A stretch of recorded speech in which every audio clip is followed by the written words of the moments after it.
Would you like to give a few advice to fresh graduates, like composers just out of college? Like, just give a few good advice. Well, my first advice is always if you perform, keep performing.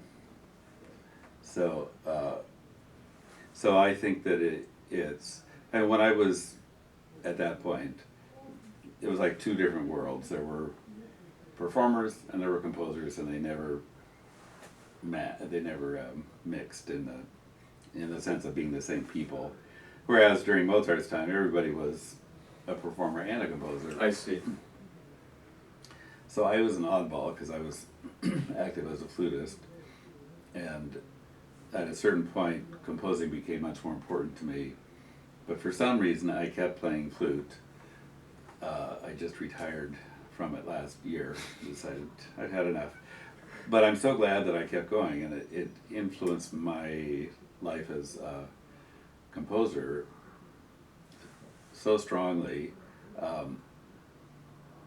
One of the ways was just that I'm really concerned about the playability of the pieces and the enjoyability, like I said earlier, of what I write. I love to play difficult things, but I don't like to play things that are Impossible. yeah, or they're so awkward that it takes 3 months to learn a 5-minute piece.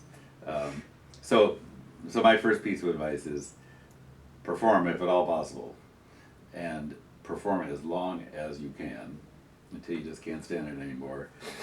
And it also just makes you relate to the people who are going to play your music so much more.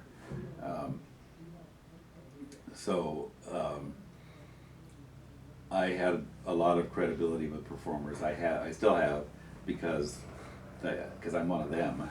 I see. They didn't see me as an outsider, and that's been a problem.